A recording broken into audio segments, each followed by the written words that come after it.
Ships of Merior and Warhost of Vastmark. God damn it! Janny Wirtz knocked it out of the park. It's not even funny. So, I read these two books back to back specifically for two reasons. Number one, Janny Wirtz said that they are one story. Number two, this is an arc. Number three, I know I'm adding reasons, but who cares? They're all in one book.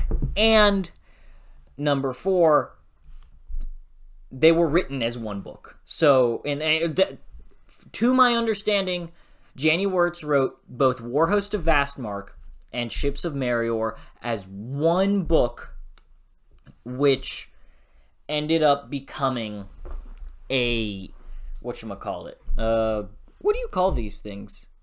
Two different books. These things are not books. These, you see, they're paper. You didn't know that? Now you get to learn. Anyways, I want to talk about some of the true brilliance of Janny Wirtz's style. If I wanted to do a spoiler review, I would, but I really don't have much spoiler stuff to talk about, other than a couple specifics, and I'd rather just dwell on them on my own. So, if I want to make a larger video, then I will. But for now, this is just going to be a spoiler-free review, so you don't have to worry about that. Anyways, I want to get on to the first thing I thought was so brilliant about Ships of Merior. So, one of the things in Ships of Merior and Warhost of Vastmark, really, other than the prose is just like 10 out of 10. It's not even worth bringing up because it's so good. Once you get in and you read it, you go, oh, I see why everybody praises Janny Wirtz's prose so much. You'll get it if you read the book. But besides that, it is the way Janny Wirtz plays with POV. So, we have the two main characters, Lysair and Arathon. And we follow them throughout the series, and we follow them throughout the book, too. But we don't really follow Arathon, who is supposed to be our protagonist, at all, really. I mean, we see Arathon, but we never get in his head. For the most part, we are sitting inside another character's head. So, we have characters like Dakar, the Mad Prophet, and we'll view through his head, mostly, and we'll see what he is thinking of Arathon, and we will see Dakar talk with Arathon and see what is going on. So we are in Dakar's head trying to piece together what is going on in Arathon's head. So we have to view the world through a lens of someone else. I mean, that's how it always is for the most part. But here, we have to perceive this character's notions, his views of the world, and what he is thinking, what he is planning. Because Arathon is genius. He's a brilliant, cunning mind. And we have to try and deceive or sift through all these small actions that he has and really comprehend what he's up to through the lens of another character, which is not easy. It makes those payoffs at the end so much more powerful, though, and truly very, very well done. She will do that with every character. If it is a powerful character or an important character in the story, we really don't typically get inside their head. For example, a Sandir, we really don't get inside his head. We get inside of one character's head, and that is one of the Fellowship of the Seven, and that is, I won't spoil that, because I don't know if you know that, but we will get into one of their heads, and we'll be able to view all the others that way, through his lens and through his perception, and even then, we are not getting everything that the Fellowship has. We don't understand them fully. And the next thing I want to talk about is her fight scenes. Her fight scenes are the best fight scenes. Thank God. So, my favorite type of fight scenes are fight scenes that end quickly. They start and they end just as quickly as they started. Just because that's really realistic. It is the oh, this starts, you fucked up immediately, boom, I'm punishing that, and that is fatal. And I love that. All her fight scenes are not 20 pages, because dear God, I have read so many 20-page fight scenes in my life, and I hate it. There is like one exception, and that is Sanderson. But I digress. When she sets up a fight, it is like half a page. Something happens, a reaction occurs, and then boom, the fight's over. It's not back and forth. It is, I attack, a reaction happens, and then I have another action that occurs. And each action pushes the fight right towards the end. Each action feels like it is contributing towards the end of this sequence, towards the end goal of one of the characters in this fight scene. And wow, because she can just do it in so few words. She can just... And in about a page of fight sequence, I don't understand anything that's going on, because her prose is so complex, and I would have to read the page over and over and over again. I think there was a particular fight scene in Warhost of Vastmark that I had to read about 5-6 times, where I'm just going, what's going on here? Truly, it was brilliantly written, but it took so much energy to focus on. And I think if there is any detriment, it is that it takes a lot of focus. But also, to its benefit, it takes a lot of focus. It's not even really detrimental or beneficial, even though I just said that it is both. But it's really just, you have to get into that mindset, and you have to be ready and willing to set aside a lot of time to read a Janny Wirtz book. And I want to talk about some of the characters here. I'm not going to go into much spoilers, but the first character I want to talk about is Dakar. Wow! Dakar in this book is so well written. He goes through an arc. I'm not going to say what the arc is, but the way he perceives the world around him, the way we are shown that he perceives the world, the way he chooses to interact with certain people, and especially Arathon. His relationship with Arathon, it continues to develop into a more complex relationship, and it is truly brilliant, because as I'm going through, I'm wondering how complex it will continue to be, because I'm already considering putting the complexity of Arathon and Dakar's relationship on the same level as Fitz and the Fool. Yes, that is insane compliments from me, because Realm of the Elderlings is my favorite series, and I do really, really believe that Fitz and the Fool is the most complex relationship in all of media. Even though they are different, they are complex in different ways, they are still both extremely complex and highly worth paying attention to and dissecting to see. If you want to be a writer, holy crap, read Janny Wirtz and dissect every little bit that she has, because every word means something. It is like a short story on steroids. It's truly insane how much weight each sentence carries. Because I really would compare her prose to Tolkien. His sentences mean so much, but also she describes so much and so little in such a pretty way. But also the prose feels so dreamlike. Like we are really taking a glimpse into the past and looking a little bit into it. It's truly brilliant. And I also want to talk about Lysair. His relationship with all the characters around him is so meticulously crafted. And it feels so natural, too. The way empathy and compassion must be shunned by Lysair in this book.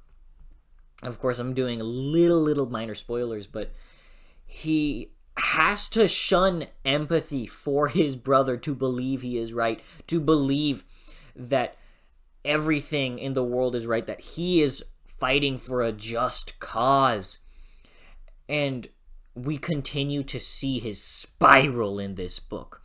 His constant, oh, look, we're continuing down this path, and can I keep stopping? He's like a ball rolling down a mountain and just gaining speed at an atrocious rate, and you cannot stop it. To the point where it's sad, and it really is depressing, because you go, no, you're right there! But he doesn't do it. And, man, some of the ways and some of the interactions he has in this book, in these two books, are truly brilliant. I have one in particular in mind, and it's heart-wrenching, because he not only shuns empathy, but he also shuns respect for those he loves, so that he can pursue this weird justice. It's this twisted, malign form of justice that we get hammered into us.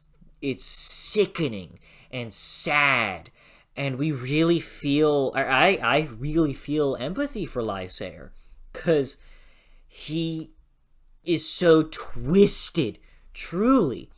It must be so horrible to be him because of how much he must twist the narrative of everything that's going on.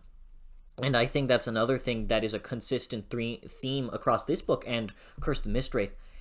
Twisting the narrative to make yourself feel better. Each and every character will twist some bit of the narrative, will tweak it just a bit, so that they feel a lot better about themselves, about the world. And this is one of my favorite themes of all time, and I love how Janny Wirtz really digs into it with every character that she has.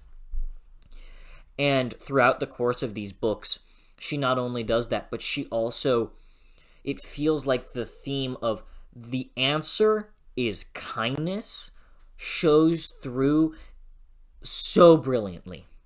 While the hunt for Arathon is going on throughout this entire book, Arathon's being hunted at all times, and he has to suffer grief and loss and so much deep-rooted sadness that it seems unbearable. And yet, where most people, and I do believe most people who are in so much pressure and dealing with grief and sadness and loss would break, they'd crumble and lash out at people.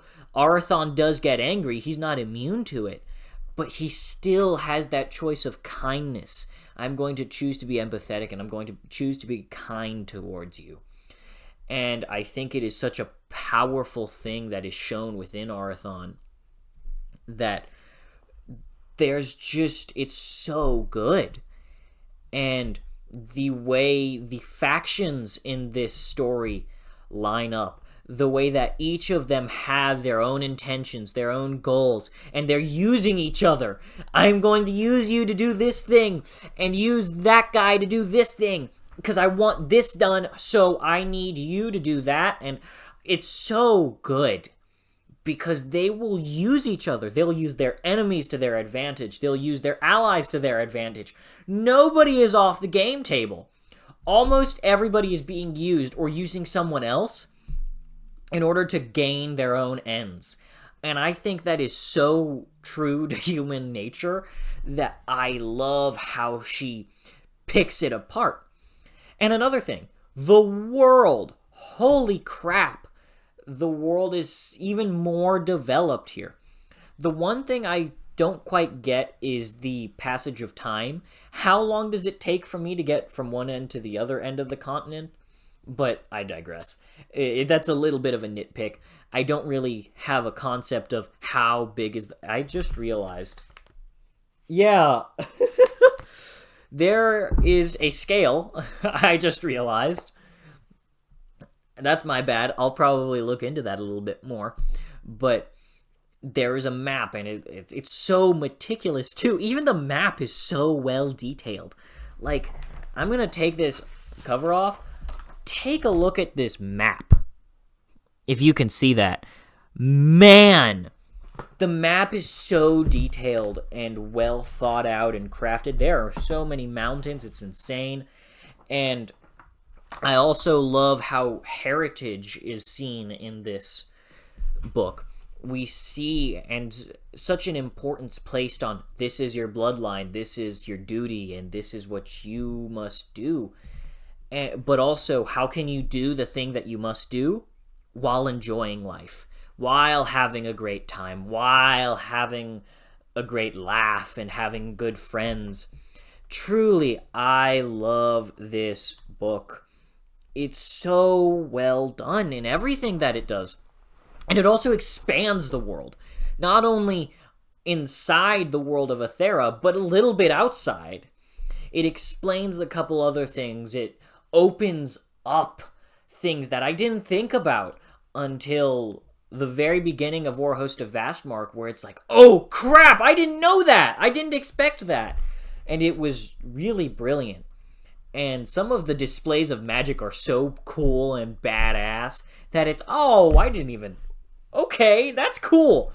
And another thing I want to talk about, the magic is really well done. It's very, very well crafted in the way that we have an idea of its boundaries, but we also have an idea that it can't be nailed. It's definitely a soft magic system, and I love that it fits the vibe of the series so well, that ephemeral feeling that's just, it's divine and right beyond our grasp because it's back there, it's in the past, it's like in a dream. And I do truly love that, because there are rules, but they're weird and not wacky, but they're odd compared to what we're used to. And really, really amazing book. It took me a while for the first book, but for War Host of Vastmark, I just had to give it an easy 5 stars personally. Definitely for Ships of Merior, 9 out of 10, because there were a couple pitfalls. It wasn't that I wasn't always enjoying it, but there were sections where I wasn't loving it. And I think that I have to love the whole, and it has to be thought-provoking. Which, by the way, if you want thought-provoking, read Janny Wirtz. I was writing notes the entire time. I was making chapter summaries. I have a full list of chapter summaries for both War Host of Vastmark and Ships of Merior, which is insane, by the way. It's an insane undertaking, but I highly, highly recommend that if you read War Host of Vastmark and Ships of Merior, or really any Janny Wirtz book, when you finish a chapter, take a minute, go write down a summary. It is a really, really great way to keep track of your thoughts, a great way to keep track of what is happening, especially in these books, because you have to understand what's going on. It truly is amazing. Anyways, have you read Ships of Merior or War Host of Vastmark? Have you read any Janny Wirtz at all? What are your thoughts on this book if you have read it?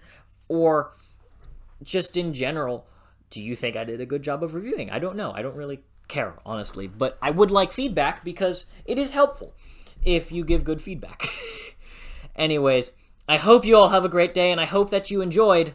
See you all next time.